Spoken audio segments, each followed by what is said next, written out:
गावामध्ये सप्ताह असणं म्हणजे सुवासीन बाईचं काम आहे.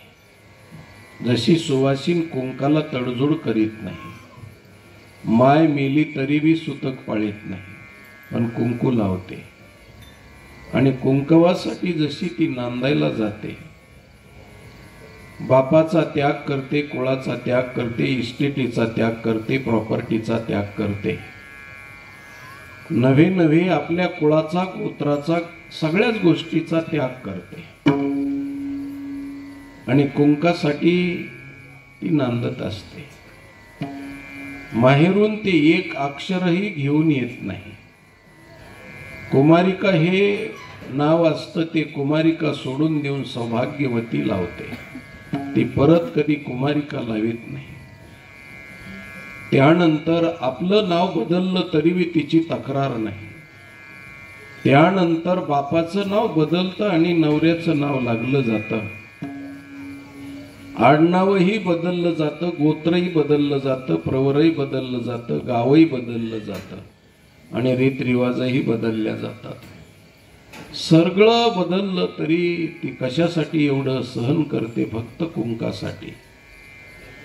तसं गावातले विचार एकमेकाचे नीट नसले, एकमेकाचं जमत नसलं तरी सुद्धा सप्ताहाच्या बाबतीत सगळ्यांनी एकत्रित यावं आणि सप्ताह करावा. कारण गावाच्या कपाळावरचं कुंकू म्हणजे नामसप्ताह आहे. हो, नामसप्ताह म्हणजे गावाच्या कपाळावरचं कुंकू आहे. सौभाग्यवती आहे गाव, असा त्याचा अर्थ होतो. ज्या गावामध्ये भगवंताचं भजन होत नाही, नामस्मरण होत नाही, त्याला स्मशान म्हणलेलं आहे महाराज आमच्या साधू संतांनी. हो, स्मशान ते भूमी. हो, ग्रामवासी जन सेवा भक्तिहीन. हो, सेवा आणि भक्तिहीन असतील तर ते ग्रामवासी स्मशानभूमीत राहणारे आहेत, असं शास्त्र, विधिविधान आणि संतांनी वर्णन केलेलं आहे. म्हणून याच वर्षी करायचं असं नाही, प्रतिवर्षाप्रमाणे नामसप्ताह करा.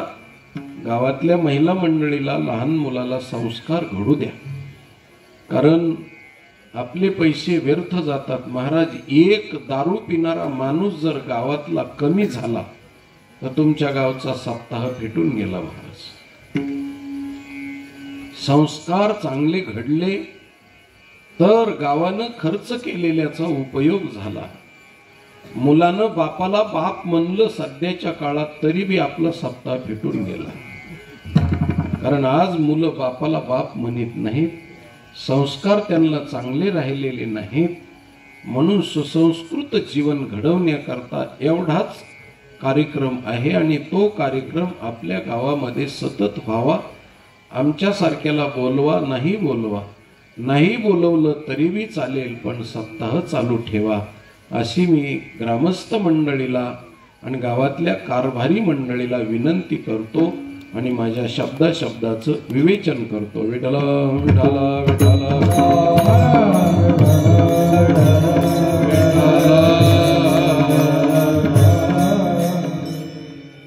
या. म्हणून देवाच्या बरोबर हे नाते जोडावेत महाराज. मी जाता जाता एक विशेष महत्व सांगल तुम्हाला. कारण जगाच्या पाठीवर अनेक धर्म आणि संप्रदाय आहेत, पण कुणी देवाचा प्रोषित म्हणून धर्म आहे, कोणता धर्म देवाचा दूत म्हणून आहे, कोणता एखादा धर्म असेल तो देवाचा पुत्र म्हणून असेल, कुठे देवाचा सेवक म्हणून असेल, कुठे काहीच नसलं तर मीच देव आहे म्हणणारे बी काही उपटसुबे येतात. मीच देव आहे म्हणणारे असे काही असते. आमच्याकडे मांजरसुंबा नावाचं गाव आहे, ते मांजरसुंब्याचे उपटसुंबे काही बी आम्हीच देव आहे म्हणणारे. तसं नाही महाराज. मग देवाच्या कुटुंबातले आम्ही आहोत हे सांगणारा संप्रदाय म्हणजे वारकरी संप्रदाय. आता त्या वारकरी संप्रदायामध्ये आजचं जे नातं जोडलेलं आहे आमच्या नाथ महाराजांनी पैठणच्या, ते मुलीचं नातं जोडलेलं आहे. विठाला विठाला विठाला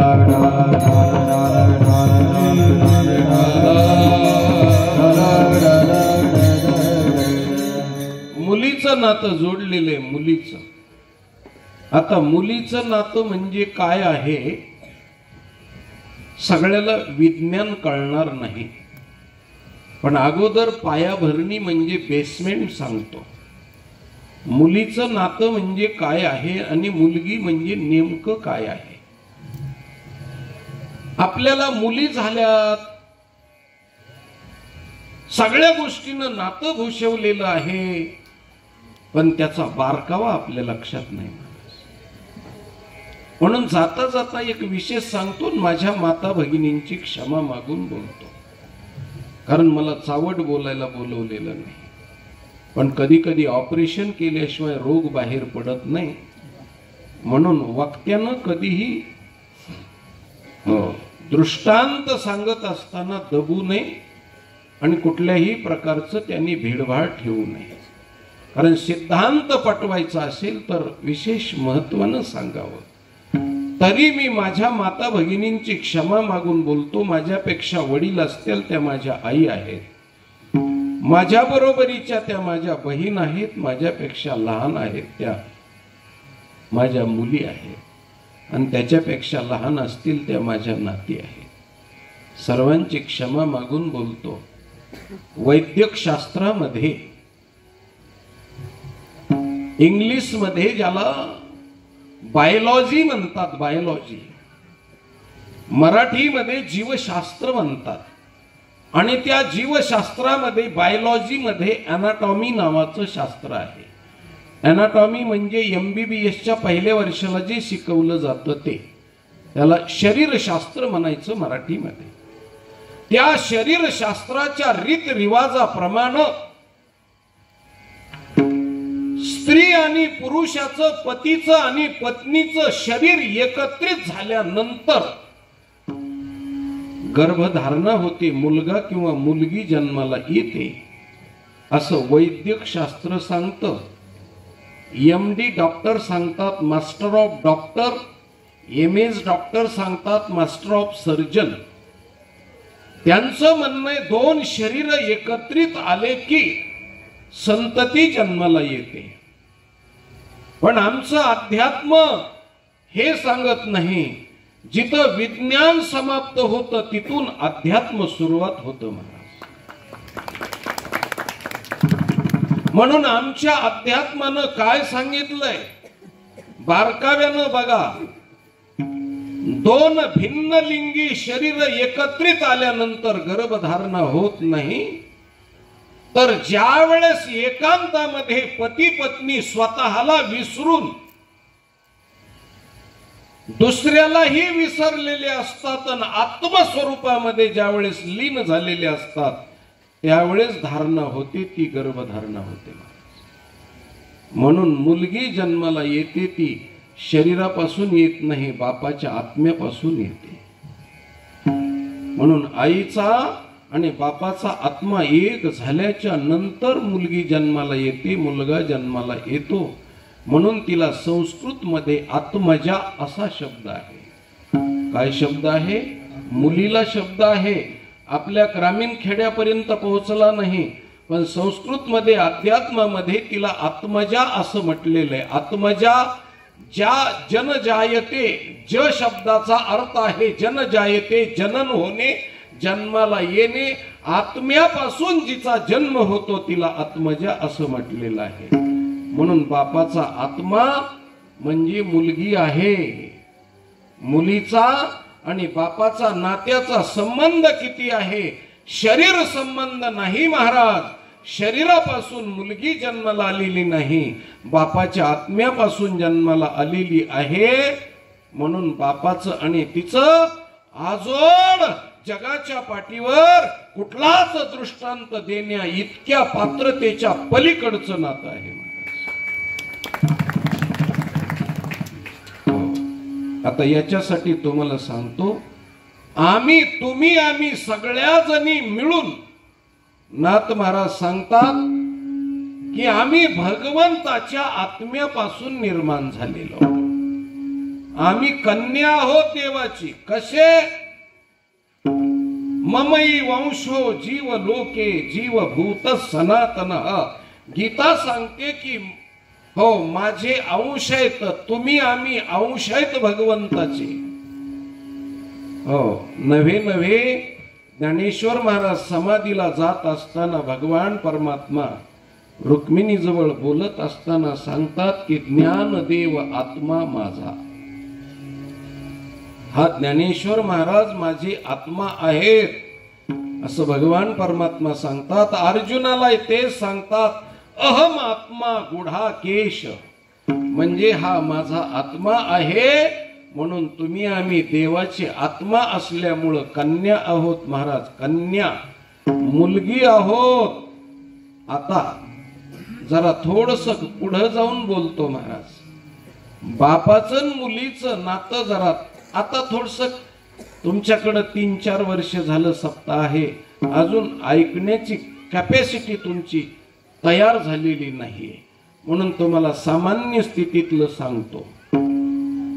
मुलगी म्हणजे बापाच्या हृदयाचा तुकडा काढला आणि निसर्गानं प्रभू परमात्म्यानं मुलगी जन्माला घातली. म्हणून काळीज हृदय जेवढं कवळं आहे तेवढी कवळी कन्या आहे महाराज. आणि मुलगा जन्माला घातला तो डोक्याची कवटी त्याचा तुकडा काढला आणि मुलगा जन्माला घातला म्हणून डोक्याची कवटी जेवढी निबर आहे तेवढा निबर मुलगा आहे. आणि हृदयाचा पीस तुकडा म्हणून हृदय किती कवळं आहे तितकी कन्या कवळी आहे. आता या दोन्हीतलं चिंतन तुम्हाला सांगतो. फक्त मला काय सांगायचे की देवाची मुलगी कन्या होत आपण हे सांगण्यासाठी मी पटवतोय. घरामध्ये 3 वर्षाची मुलगी असते आणि 5 वर्षाचा मुलगा असतो. बाहेर गावून मोटरसायकल वडिलाची आली. मी आपल्याला प्रश्न विचारतो, गाडीची फायरिंग अगोदर मुलगी ओळखते का मुलगा? मुलगी ओळखते. आणि फायरिंग ओळखली की दारामध्ये मोटरसायकल येऊन उभी राहिली की माझे पप्पा आले, माझे पप्पा आले म्हणून गळ्यात पडण्याकरता मुलगा जातो का मुलगी? मुलगी जाते. आणि गळ्यात पडून माझे पप्पा आले, पप्पा आले म्हणलं की महाराज त्यांनी उचलून तिला घेतलं आणि एक गोड मुका घेतला की 200 किलोमीटरचा प्रवास जरी उन्हातानाचा बाप करून आला तरी त्याचा शिनभाग जातो महाराज मुलीच्या मुक्यानं. मग हे तिला कोणी शिकवलं महाराज? ती 3 वर्षाची आहे, मुलगा 5 वर्षाचा आहे. हे तिला कोणी शिकवलं? तर शिकवलं नाही महाराज, बापाच्या काळजाचा तुकडा आहे म्हणून बापाकडे ती आकर्षित झाली. चुंबक झालं, चुंबक. मग आता वडील खुर्चीवरती बसले, हाताला धरून आणते, खुर्चीवर बसवते. खुर्चीवर वडील बसल्यानंतर तिला कुणी सांगितलं नाही.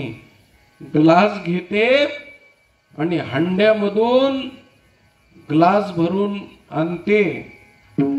ग्लास भरून आणत असताना तिचा हात पुरत नाही.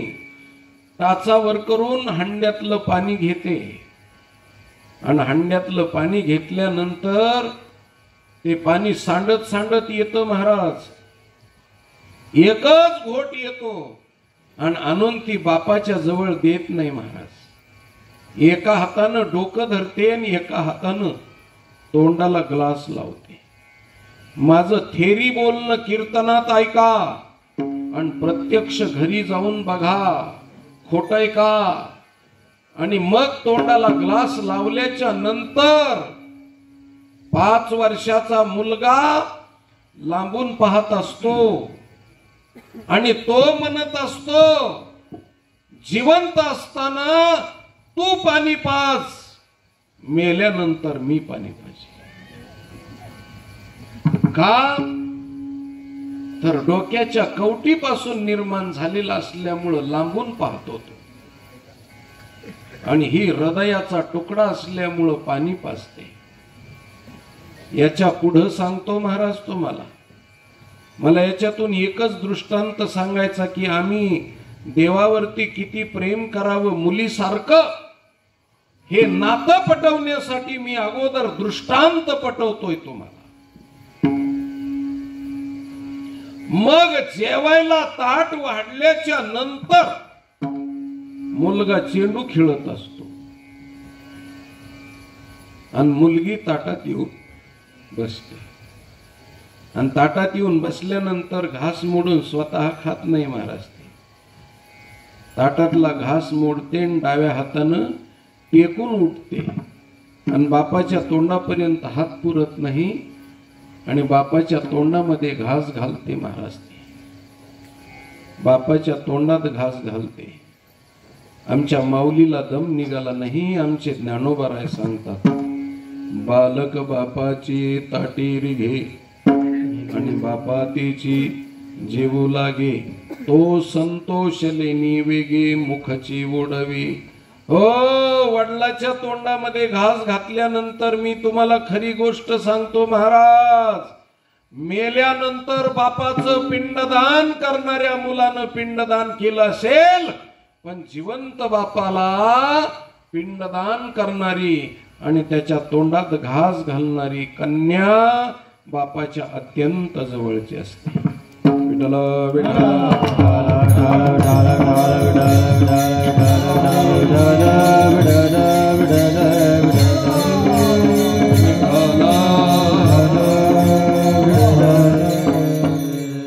इतक्यावर भागलं नाही महाराज. पुढची गोष्ट सांगतो. बाप जर आजारी पडला तर मुलगा खर्च करू शकतो, पण सेवा शुश्रूषा करायचं काम मुलगीच करते. पायथ्याजवळ बसलेली असते, उशाजवळ बसते. बाप आजारी पडल्यानंतर तिला दम नाही निघत महाराज. तोंडावरल्या माशा वारते, माझ्या बाबाला कशामुळं दुःख आलं बाई, म्हणून त्याच्याकरता तिला अन्न गोड लागत नाही, ती जेवण करीत नाही. 2 दिवस झालं माझ्या बाबाच्या पप्पाच्या माझ्या तोंडात घास नाही, ती तोंडात घास स्वतः घालीत नाही महाराज. बरं वाटल्याशिवाय वेळच्या वेळेला गोळ्या देण्याचं काम मुलगीच करते. म्हणून मी जाता जाता सांगतो राजा हो, मुलगी म्हणजे बापाची माय असते. माय पुन्हा परत जन्माला आलेली माय असते. कशी माय असते तर धोत्रामध्ये, चड्डीमध्ये, पॅन्टीमध्ये जर त्यांनी देहधर्म केला तर त्याची चड्डी धुवायचं काम कोण करते? बोला, कोण करतं? मुलगीच करते ना. म्हणून म्हातारपणातली माय आहे माय. म्हणून लग्न झाल्याच्या नंतर आईपेक्षाही बाप दुःखी होतो महाराज. आईपेक्षा. कारण आई जर रडत असेल तर तिच्या बहिणी, चुलत बहिणी, मावस बहिणी तिला सावरण्याचं काम करतात. आणि घरी वाटा लावून आल्याच्या नंतर वडिलाला तर मुलीच्या रडता येत नाही, पण घरी आल्याच्या नंतर दुडू धावणारी मुलगी, तिचं बालपण ज्या घरात गेलं ते घर त्याला सुनं वाटतं महाराज. आणि मग त्याची लेक नाही दिसल्याच्या नंतर, खोटी गोष्ट सांगत नाही तुम्हाला राजा हो, खोलीमध्ये जातो, उपरण्यामध्ये तोंड खुपसून बाप रडायला सुरुवात करतो. त्यावेळेस त्याचे अश्रू पुसायला कोणी नसतं राजा, कोणी नाही. मुकाय बाप मुका. वेदना दाबून ठेवाव्या लागतात. लेकीसाठी सगळं त्याला गिळावं लागतं महाराज. आणि हे कशासाठी मी सांगतो तर एकाच गोष्टीसाठी सांगतो. बापाच्या हृदयापासून कन्या निर्माण केलेली आहे म्हणून बापाच्या हृदयाची परिभाषा कुणाला कळत नाही. मी आपल्याला प्रश्न विचारतो राजा हो, मुलगी सासर घरी नांदते ती नवऱ्यासाठी नांदते का सासऱ्यासाठी नांदते का सासूसाठी नांदते का दीर भायासाठी नांदते का मुलासाठी नांदते? कुणासाठी नांदते? बापासाठी नांदते. हे उत्तर योग्य आहे. बापासाठी. तिला जर नवरा पसंत नसेल तर म्हणते, बाई माझ्या बापाचं नाव मला मोठं करायचंय, माझ्या बापाला कलंक लावायचा नाही, आणि ज्या घरी मला त्यांनी दिलेलं आहे त्या घरी एक तर नांदणार नाही तर मरणार, पण माझ्या बापाला मी कलंक लावणार नाही. चार माणसामध्ये नाक मुठीत धरून त्याला खाली मान घालून जाण्या इतकी मी नीचपणाला जाणार नाही. म्हणून जन्मभर हयातभर नाकाच्या शेंड्यावरती नजर ठेवून डोक्याचा पदर खाली न उतरू देता बापासाठी सासर घरी राहते महाराज मुलगी. हे त्या मुलीचं कर्तव्य आहे. तसंच महाराज आम्ही देवाच्या मुली असल्यामुळं ज्या दिवशी त्या मुलीच्या चितेला अग्नी लागल त्या दिवशी सासरच्या आणि माहेरच्या लोकांनी रडावं, एवढंच म्हणावं की बाई चांगली वागली. तितक्यासाठी तिला जन्मभर अट्टहास करावा लागतो राजा भाऊ. तसंच महाराज मंडळीनं, तसंच टाळकरी मंडळीनं, गाणार वाजवणारानं आमच्या पंढरपूरच्या पांडुरंगाचं बापाचं नाव जाऊ देऊ नये महाराज. आणि तेवढंच नाकाच्या शेंड्यावरती नजर ठेवून ज्या दिवशी महाराजाच्या चितेला अग्नी लागल त्या दिवशी महाराष्ट्रातल्या लोकांनी डोळ्याला पदर लावून रडावं आणि एवढंच म्हणावं, महाराज फार चांगले वागले. उत्तमची उरे कीर्ती मागे, उत्तमची उरे कीर्ती मागे, उत्तमची उरे कीर्ती मागे, उत्तमची उरे कीर्ती मागे. कामने कामरण्याची सरे, तुकामने कामरण्याची सरे,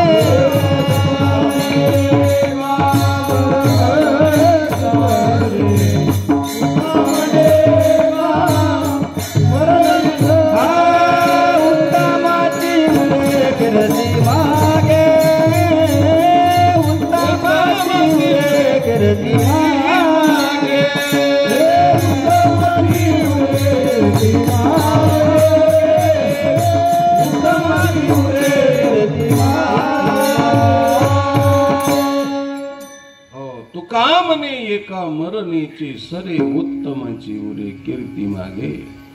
किंवा याजसाठी केला होता अट्टहास, शेवटचा दिस गोड व्हावा, या रीतिरिवाजाप्रमाणे वागावं महाराज. म्हणून परमार्थ करणाऱ्या माणसावरती जिम्मेदारी आहे महाराज, जिम्मेदारी. म्हणून मी पुढे सांगतो की आपण देवाच्या मुली आहोत. नाथ महाराजांनी आम्ही मुली आहोत असा भाव व्यक्त केला. त्याच्या पुढची अवस्था सांगतो महाराज तुम्हाला. एवढ्यावरती भागलं नाही, त्याच्या पुढची अवस्था काय आहे? वडील आणि भाऊ या दोघा जणांचं जर भांडण झालं तर बाप पोलीस स्टेशनला अर्ज करतो का एसपी ऑफिसला एफआयआर फाडतो का हायकोर्टामध्ये याचिका दाखल करतो महाराज मुलाच्या विरोधात? कुठं याचिका दाखल करतो? कुठं जातो? मुलीकडे जातो महाराज. घरानं सांगायला मुलीकडे जातो बाप. सकाळीच बिना अन्ना पाण्याचं मुलावरती रुसलेला बाप. आणि महाराष्ट्र सध्या सगळ्यात जास्त दुःखी आहे महाराज मुलाच्या भांडणामुळे. आजचे म्हातारे तोंड दाबून बुक्क्याचा मार सहन करतात. आपलेच दातन आपलेच होट कुणाला बोलायचं महाराज. म्हणून आज मुलाच्या तकलिफीनं जास्त दुःखीत बाप. आणि मग मुलानं भांडण केलं तर मुलीकडे जातो सकाळच्या प्रहरी उठून.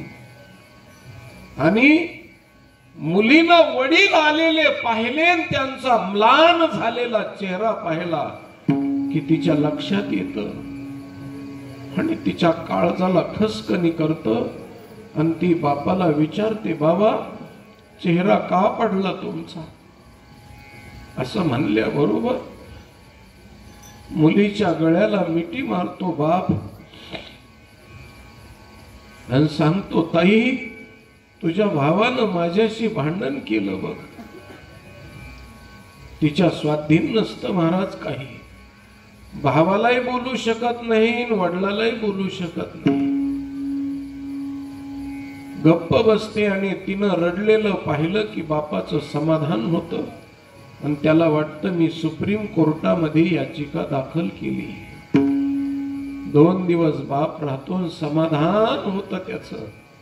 का तर मुलानं केलेल्या भांडणाचं गुह्य गोज फक्त मुलीजवळ बोलतो. का तर मुलगी हृदयाचा तुकडा आहे म्हणून बोलतो महाराज. मुलीजवळच बोलतो आणि आपलं काळीज मोकळं करण्याचं काम बाप करीत असतो. ह्याच्या पुढे जाऊन सांगतो तुम्हाला, वडील जर रात्री 2 वाजता मेले वारले तर बारकाव्यानं सांगतो मुलाच्या रडण्याची टक्केवारी बघा. आणि मुलीला कळाल्याच्या नंतर सकाळी 8 वाजता मुलगी आली. दारामध्ये जमलेले माणसं आणि तिरडीचं सामान पाहिल्यानंतर महाराज मुलानं रडलेल्याचा मुलीनं ज्यावेळेस आरोळी मारली आणि ज्यावेळेस ती रडायला सुरुवात करते त्यावेळेसची टक्केवारी पहा. तुम्हाला दोन्हीमध्ये कळेल कोण जास्त धायमाय मोकलून रडलं आणि हृदयाला छिद्र पडेल अशी साध कुणी घातली तर मुलीनं घातली. आणि मुलीनं रडायला सुरुवात केली की तुम्हाला खोटं सांगत नाही महाराज, पाषाण हृदयी माणसं सुद्धा डोळ्याला पदर लावून रडायला सुरुवात करतात. सगळ्यांच्या हृदयाला पाहणा फोडण्याची ताकद फक्त मुलीमध्ये आहे. म्हणून ती मुलगी बापाच्या संपूर्ण जीवनावरती आधारित असते. तसं आम्ही देवाच्या बरोबर नातं जोडावं हे भक्ती शास्त्र आमच्या नाथ महाराजांनी आम्हाला आणि महाराष्ट्राला शिकवलं महाराज. याच्या पुढे जाऊन बोलतो, बाप वारलेला आहे, मेलेल्या बापाला सुद्धा मुलगी आपलं तकलीफ देत नाही महाराज, त्रास देत नाही. मेलेल्या बापाला वारा घालण्याचं काम मुलगी करते आणि मेलेल्या बापाला पेटवायचं काम मुलगा करतो. मुलगा का पेटवतो त्याचं कारण आहे डोक्याच्या कवटीपासून निर्माण झालेला आहे म्हणून पेटवण्याची ताकद त्याच्यामध्ये आहे आणि वारा घालण्याची ताकद कन्येत आहे. म्हणून मुलगा जन्माला आल्यानंतर एवढं हुरळून जायचं काही काम नाही महाराज. मुलगा जन्माला आला की बापानं समजी जा आपल्याला पेटवणारा आणि आपली राख रांगोळी करणारा बहादर जन्माला आलेला आहे. आणि मुलीच्या बाबतीमध्ये जर विचार केला तर म्हणून आमच्या वारकरी संप्रदायानं मुलीला किती प्राधान्य दिलं, मुलाला नंतर दिलं ना अगोदर मुलीला प्राधान्य दिलं महाराज. कन्या पुत्र होती जसात्विक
कुळी कन्या पुत्र होती जे सात्विक, म्हणून अगोदर कन्येला मान दिला महाराज, आणि शेवट जशी मुलगी नशिबाला दोष देऊन जशी सासरग्रही राहते, तसं आम्ही नशिबाला दोष देऊन महाराज ठेविले अनंती तैसेची राहावे, चित्ती असू द्यावे समाधान.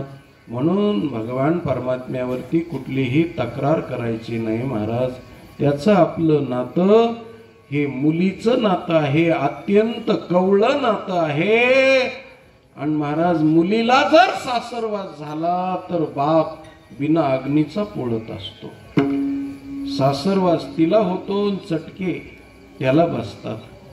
म्हणून वृद्धाप काळामध्ये मुलीच्या तोंडावरून हात फिरवतो, बाप सांगत असतो, बाई मला विसरू नकोस बर का.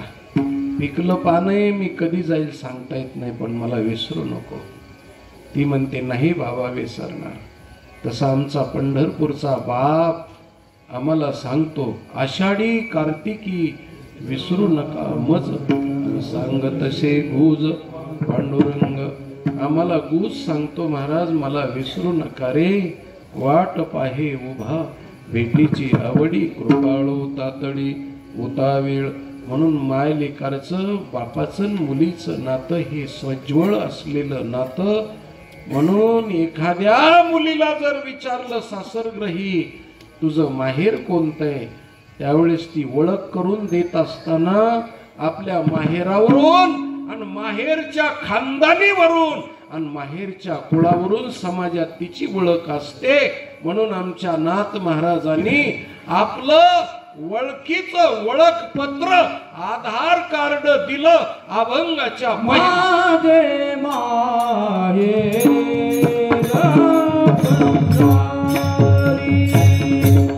माझे माहेर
माझे माहेर पंढरी आहे भिवरेच्या तीरी. जाता जाता एक गोष्ट सांगतो महाराज, अत्यंत महत्वाची गोष्ट सांगतो तुम्हाला. एखाद्याच्या घरी जर गेला तर त्यांच्या घरचं तुम्हाला प्रिय व्हायचं असेल आणि तुम्हाला जर त्या घराने प्रेम करावं असं वाटत असेल तर दोन गोष्टी करायच्या। दोन गोष्टी कोणत्या करायच्या? एक तर त्यांच्या लेकराला जवळ घ्यायचं, हो, आणि त्यांच्या हातामध्ये बिस्किटचा पुडा द्यायचा किंवा 5 रुपये द्यायचे। म्हणजे मग त्या घरातल्या लोकांना तो माणूस घरातला आपला मेंबर आहे असं वाटतं, आणि घरातल्या मालकिनीला, घर मालकिनीला आपले जवळचे नातेवाईक आहेत असं वाटावं वाटत असेल तर तिला तिचं माहेर विचारावं, आणि तिने माहेर सांगितलं की मग सांगावं तुमच्या माहेराचा माझा कसा जवळचा संबंध आहे। महाराज ती जेव घातल्याशिवाय तुम्हाला वाटच लावणार नाही, कारण का तर तिचं माहेरामध्ये प्रेम असतं, म्हणून त्याच्याकरता माहेराशी नातं जर जोडलेलं असेल, म्हणून स्त्रीच्या जीवनामध्ये माहेर हे सर्वस्व आहे। जाता जाता सांगतो, स्त्री मेली आणि चितेवर तिचा देह ठेवायला लागला तरी सुद्धा लोक म्हणतात अजून तिच्या माहेरचं कुणी आलं नाही, अजून पेटू नये, हो, कारण माहेरचं आल्याशिवाय तिला पेटवीत नाही। म्हणजे इतकं माहेरच्या शेवटच्या क्षणापर्यंत माहेर तिला जवळ आहे। आणि माहेर म्हणजे काय आहे तर सासरच्या सुख दुःखानं भरलेलं अंतःकरण रिकामं करण्याचं ठिकाण म्हणजे माहेर आहे। म्हणून असं माहेर आमच्या नाथ महाराजाचं स्त्री रूपानं त्यांनी मुलीच्या रूपानं भाग घेऊन भगवान परमात्म्याशी हे नातं जोडलेलं आहे। आणि जिचं माहेर मोठं तिचं संपूर्ण जीवन मोठं असतं, म्हणून मोठ्या घरची मुलगी आहे म्हणतात। म्हणून आम्ही त्या मोठ्या घरच्या मुली आहोत महाराज, माझे माहेर पंढरी, म्हणून आम्ही त्या भगवंताच्या मुली आहोत आणि मोठं घरचं माहेर आहे। आम्ही इकडं नांदायला आलेलो आहोत, हो, म्हणून चिंतनीय गोष्ट अशी आहे की नातं भगवंताशी आत्मीयतेचं नातं, कौटुंबिक नातं, जिव्हाळ्याचं नातं, हृदयाचं नातं, हो, प्रेमाचं नातं, कनवाळू नातं, कृपाळू नातं, दयाळू नातं, स्नेहाळू नातं, ममताळू नातं जोडावं। आणि एवढे नाते जोडण्यासाठी मराठीमध्ये हा शब्द प्रयोग करून भक्तिशास्त्र महाराष्ट्राला कसं करावं हे शिकवलेलं आहे। इतकी सोपी भक्ती जगाच्या पाठीवर कोणत्याच धर्मामध्ये शिकवलेली नाही। इतकी सोपी भक्ती आम्हाला, हो, अगदी शिकवली महाराज। मी जाता जाता सांगून जातो, अंगणवाडीची मास्तरीन बाई मुलाला शिकवत असताना 4चा आकडा शिकवते। आता अंगणवाडीत जाणार लेकरू किती वर्षाचं असतं?